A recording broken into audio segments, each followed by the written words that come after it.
"What are you drawing?" Grandma asked as she approached me. I was absorbed in drawing using a red pencil. "I'm drawing the birthday cake we ate together," I said proudly as I finished drawing a glossy red strawberry and showed it to Grandma. In front of me there was a lavish cake, surrounded by familiar images of Grandma and friends.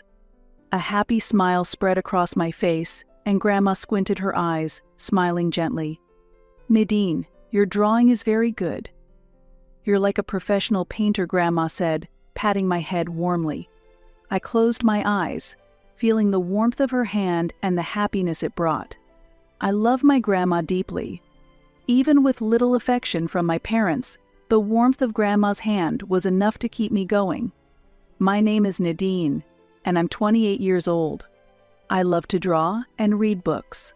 During the day, I work as an office clerk at a small company, and at night, I write in my diary or draw comics, posting them on my blog and Instagram.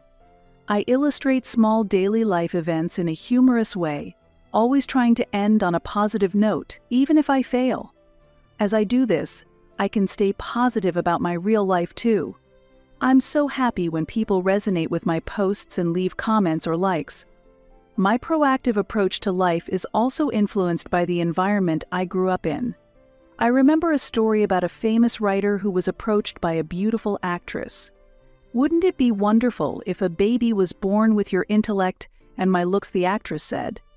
The writer replied, "The child might end up with your intellect and my looks though." The actress had hoped for a sister, but the writer had warned of me. My father works for a major company in LA. My mother was once a beauty pageant star. I've inherited my father's looks and my mother's intellect, along with their complexes. Relatives often say, "You have your father's nose," or "Your mother wasn't good at studying either."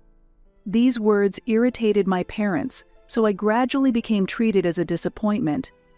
On the other hand, my younger sister Flora, 3 years my junior, was known in our community for her cuteness and intelligence. She charmed adults with her clear eyes, high nose bridge, fair skin, and smooth hair. She was loved like an angel, and everyone adored her, calling her cute. Our parents also loved her deeply as the ideal daughter, lavishing her with affection as if to affirm their love.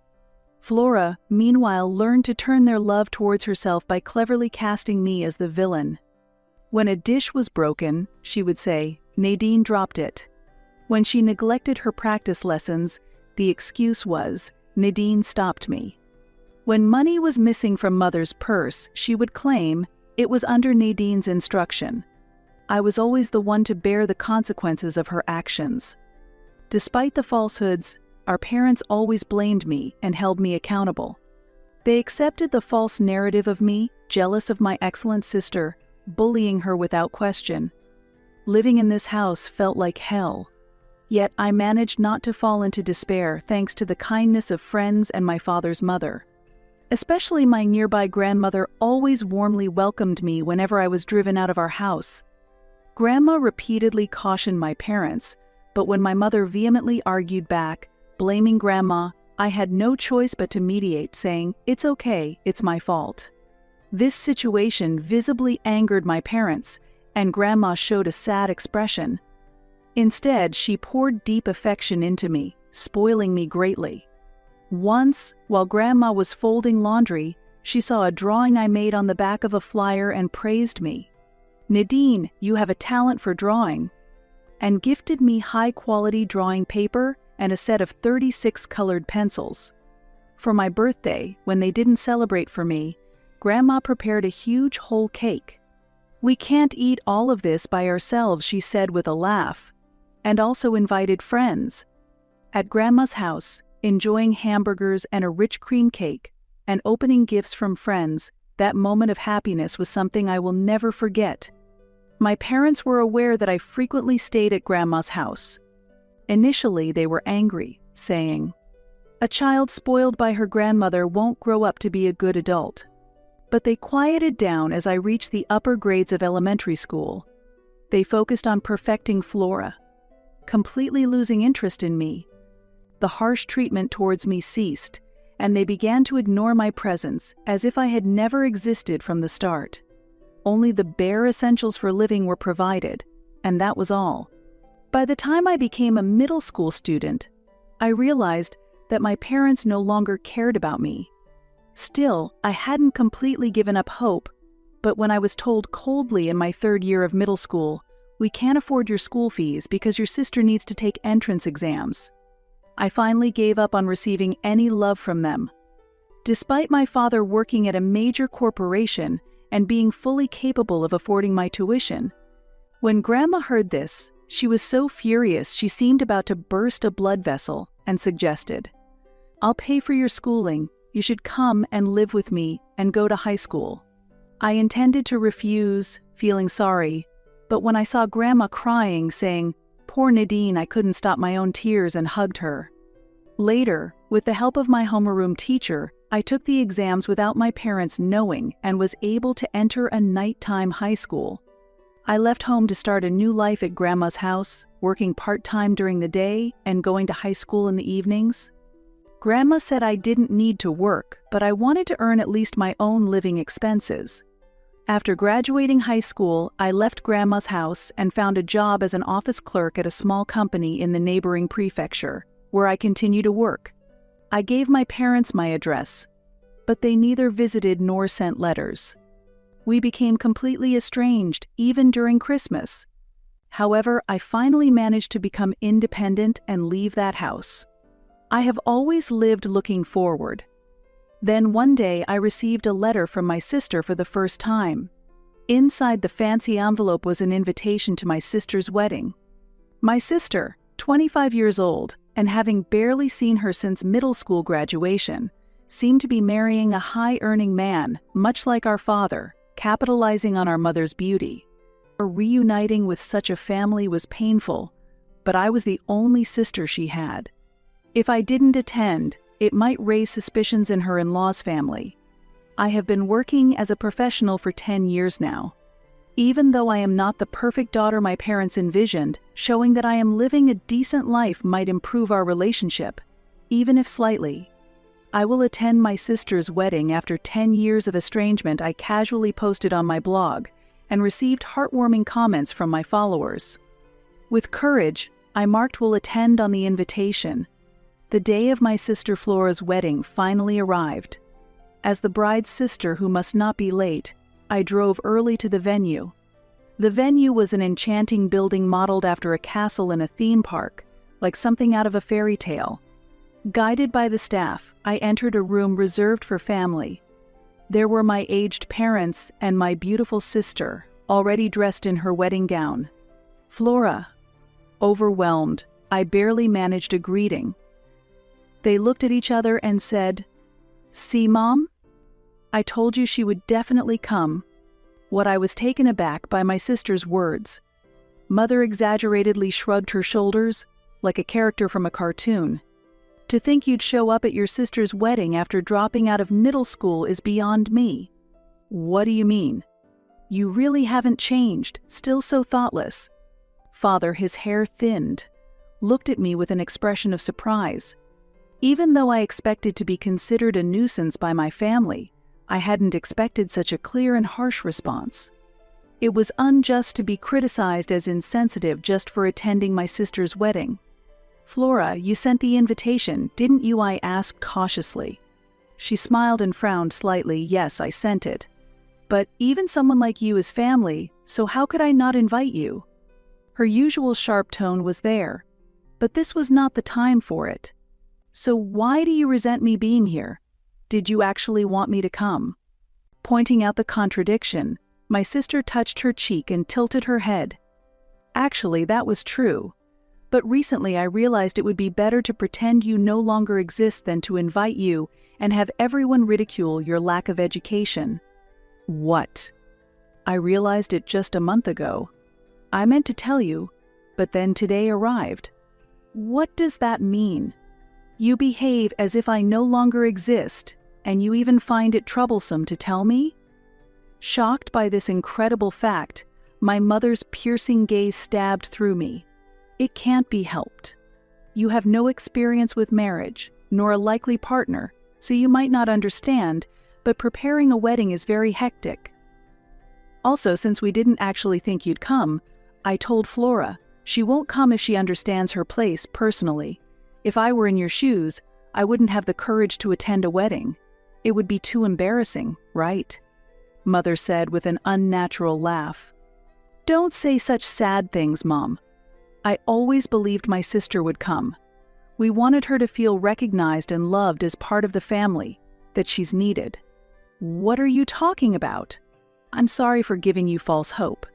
But don't worry, we'll remember you as the kind sister who passed away early from a brain disease, Flora said. She looked at me with pity. It's impossible that a lie made up so suddenly would be believed by our relatives and your husband. Don't worry. You haven't been in contact with our relatives for a long time, right? It's a well-known fact that you were isolated within the family. And I told them she wanted us to have a quiet funeral without overshadowing my wedding, only with the family. So there won't be any further questions. I've told my husband as well. He believes whatever I say. What a thing to do. Indeed, since graduating from middle school, I had barely met anyone other than Grandma. There were relatives who worried about me, but that was 10 years ago. If they were told I had died, they would believe it without doubt. At that moment, as I stood there dazed, my father threw something at me. It was the seating chart for the wedding. Take a look at this. Flora is marrying into a family of doctors. We can't introduce someone like you at such an event. I quietly opened the document and saw many names associated with doctor on the groom's side. Take it as a keepsake and leave quickly. You no longer exist in this world. Ha ha ha. At that moment, I heard my father's voice filled with disdain, along with the laughter of my sister Flora and my mother. Feeling dizzy, I rushed out of the venue. I hurried to my car and tried to start the engine with trembling fingers. However, I couldn't properly transmit strength to my hands. Tears flowed one after another, a mix of sadness, irritation, and hatred. It felt like a palette where dark colors of paint were chaotically mixed, reflecting my disordered state of mind. Knowing they would never change, I couldn't stop feeling pathetic and irritated at myself for having hoped. I vaguely watched people heading to the venue through the glass. Knowing I should not be here, I couldn't move my heavy body. Then, suddenly, my smartphone vibrated in my bag. As my hands grew cold, I took it out and saw a notification for a comment on Instagram. Because I had posted about attending my estranged sister's wedding yesterday, there were comments of concern and encouragement from friends and followers. Moved by their warm words, I used the story feature for the first time and shared my vulnerability. My family has declared me dead. It seems I have no reason to live anymore. As I typed, tears flowed incessantly. Soon after, another notification for a new message sounded. Encouraging words kept coming in. Nadine, you are not worthless. Nadine, I love your illustrated diary and your warm personality. I have been helped by Nadine's diary entries. Cut ties with such a family, Nadine. These were all words of anger and sadness from people I didn't know, who were speaking out for me. I had completely lost my confidence, but these words gradually began to sink into my heart. Then, apparently having seen my Instagram, my best friend called me crying. Nadine, hold on. Such an obvious lie can't be sustained forever. Act with confidence for your grandmother who cares so much about you. With these words, I suddenly came back to myself. For my grandmother, who cries, gets angry, and laughs for me. She must be at this wedding venue, without a doubt. Just thinking about how sad my grandmother would be if she heard I had died stirred up anger inside me. I am not a worthless person. I am not someone who should be ashamed of being alive. The ones who should be ashamed are those who scorn someone trying hard to live. I took a handkerchief from my pocket and firmly wiped my tears. Then I straightened my eyeliner and quietly opened the car door. When I returned to the venue, the reception had already started. I secretly peered inside through the glass. It seemed that a slideshow of the bride and groom's growing up was currently being shown. The slideshow included photos of our family, including me, and at the end of the presentation, the host mentioned the story of the bride's sister, who passed away from an illness a few months ago. This caused a stir among the relatives, and everyone turned to look at my parents. My father stood up and said Flora's sister died suddenly of a brain disorder. She was very kind, and she got along well with Flora, but was worried that her own illness might delay her sister's wedding.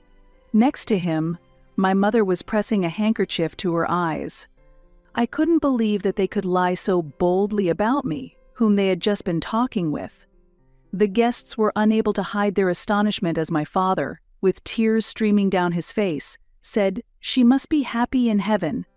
"Excuse me, do you have any business here?" a staff member approached me, asking with a tense expression. When I answered, "Actually, my sister asked me to do this surprise." "Are you referring to the bride as your sister?" the staff member asked with a puzzled look. I smiled and responded, "Yes, that's right," and firmly opened the doors to the venue. The moment I entered through a door near the family seats at the back where the bride's father was sitting, all eyes immediately turned to me. Feeling overwhelmed by all the gazes, I recalled the words of encouragement from my friend and regained my composure. My parents, unaware of my presence, continued to spin their fabricated tales about me. Only my sister, seated at the high table, noticed me and hurriedly stood up. Before Flora could say anything, I raised my voice louder than ever before. "I am Nadine, the bride's sister." It took me a while to get back. Yes, hell was quite warm. I sweated a lot. The venue fell silent instantly with my greeting. Oops, my mistake. Not hell, I was in heaven, right? It was a brain disease, wasn't it? I tilted my head and joked, although my heart was pounding hard. As the venue froze in shock at the bizarre situation, my sister was the first to recover. "Who are you?" "My beloved sister is no longer in this world. How dare you make such a cruel joke? Someone, get this person out of here!" Flora yelled from the high table. It seemed they were trying to expel me before I was noticed. However, cries of surprise soon erupted around me. "Nadine. Is that Nadine?" Grandma slowly stood up and walked towards me, staggering. "Nadine, is it really you, Nadine?" "Oh, I'm so relieved. I couldn't believe it when they said you had died." Grandma's hands trembled as she grasped the edge of my dress. I firmly grasped her hand in return. "Grandma, it's me, Nadine. Your beloved Nadine." "Oh, Nadine, thank you." I immediately wrapped my arms around her to steady my staggering grandmother. My father's sister, who always looks after Grandma, hurried over. "Nadine, are you really okay? You're not ill?" While supporting Grandma, I looked at my aunt's worried face and nodded slightly. After handing Grandma over to my aunt, I scanned the venue again. The groom's side of the room was noisy, and the groom himself looked shocked. The bride's side was also disturbed, but especially my sister and parents looked pale. Straightening the wrinkles in my dress, I gathered my courage and began to speak boldly. "Thank you all for gathering here today. I apologize for the inconvenience at such a celebratory occasion. I am Nadine, the bride's sister. In fact, I was supposed to attend today, but my sister and parents told me to leave, because we're going to tell everyone you suddenly passed away." The room grew even noisier. "I hope you can understand my desire not to shock my beloved grandmother," Nadine Grandma whispered in a hoarse voice. "I was denied by my own family because I could not live up to their expectations. From a young age, I was constantly compared to my sister and discriminated against for my appearance and abilities." Wait a minute. My father was visibly shaken by my disclosure. However, I ignored his reaction and continued. "My sister, perhaps influenced by our parents, or maybe it's just her nature, always made me out to be the villain, monopolizing their affection. Whenever she caused any trouble, the blame was always shifted to me." "That's not true." My sister interrupted my statement. As the attention shifted to her, She began to tremble and tears started to flow. Ladies and gentlemen, it's embarrassing to say, but my sister has a habit of lying. This caused me to hesitate to invite her to the wedding, and I ended up falsely claiming she had died. I apologize for that lie. Flora. The groom, confused but supportive, stood by my sister. Amid the confusion, with attendees unsure of whom to believe, it was Grandma who changed the atmosphere of the room. How disgraceful her strong, deep voice resonated throughout the venue. You have always bullied Nadine. Do you even have a human heart? But Grandma, don't make excuses. It's disgraceful. Don't shame us further. Under Grandma's stern rebuke, my sister trembled. I'm leaving now. I didn't want to attend this ceremony originally, but I came because I thought Nadine would be here. I should not have come to such a pitiful event. Nadine, let's go home. Grandma warmly grasped my hand. I wanted to say more, but the warmth of her hand soothed my heart. Yes, let's go home. As we were leaving the venue, I heard my mother making a clumsy excuse. Flora's grandmother has been getting a bit forgetful. I quickly closed the door behind us to shut out her words. Nadine, come to my house tonight. I'll make your favorite donuts, Grandma said gently as she stroked my hand. Yes, thank you, Grandma. Relieved by her words, I clung to Grandma and cried. Shortly after, all the relatives on my father's side left the venue.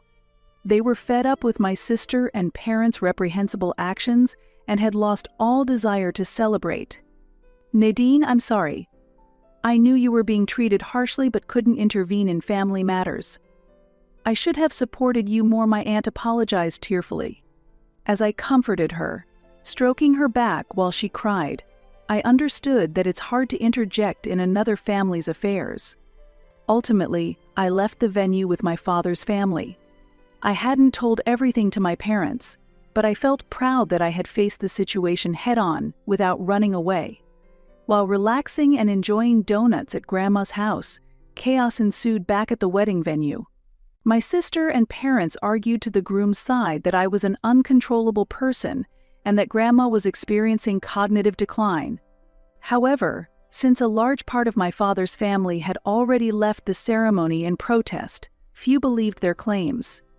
Their repeated excuses only deepened the bad impression, and many guests left the venue one after another.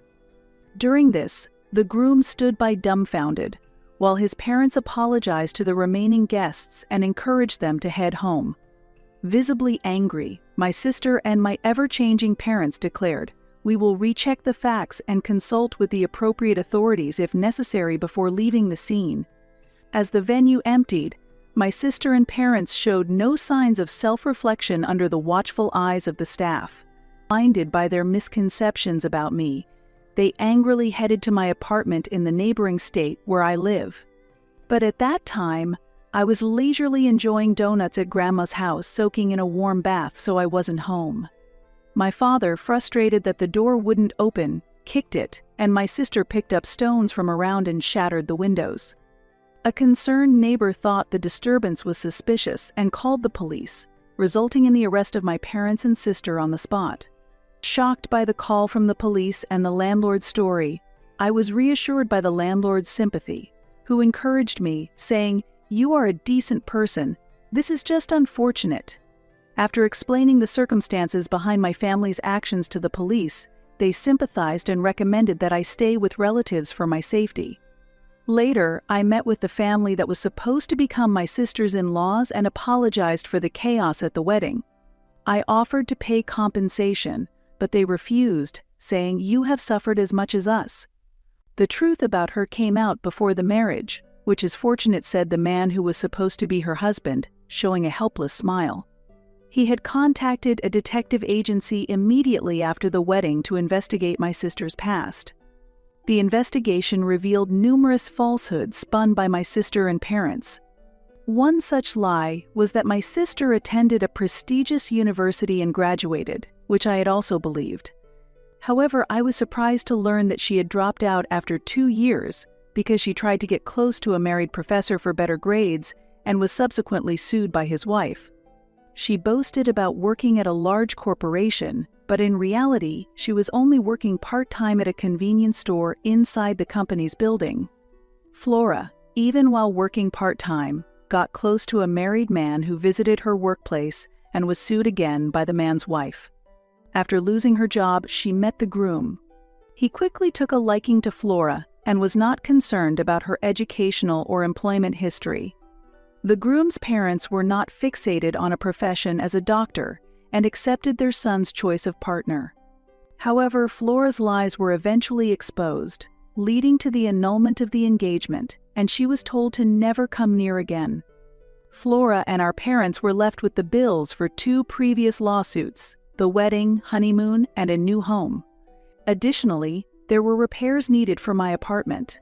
Faced with a total claim of about $100,000, they sought help but were rebuffed by my father's relatives and mocked by my mother's relatives who said, "We cannot lend such a large amount to a liar." My parents and Flora continued to blame me repeatedly. They called me ungrateful and labeled me a failure. I am not afraid of my family who recklessly shouts to take responsibility for ruining their lives. The child who once cried, wanting to be loved as part of the family, no longer exists. When my father, veins bulging on his forehead, yelled about suing and demanded that I take responsibility to solve it if I did not want to pay, I calmly asked him, specifically, how? He reacted. "Exactly how do you intend to sue me?" I continued.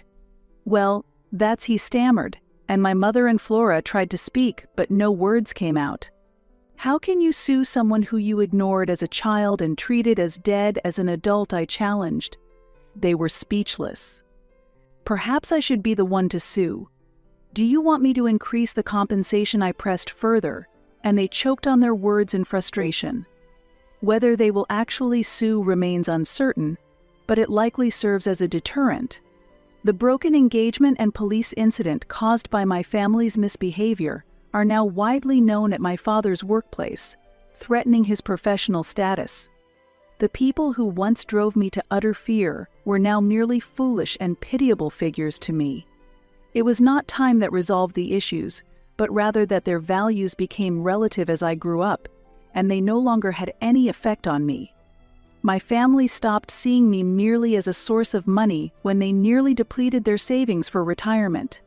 It was a bitter choice for them, and an unavoidable action. At one time, my sister Flora, whom my parents were proud of, now had a tarnished reputation and was shunned by society. The way my parents were baffled by her behavior clearly shows how vain their expectations were.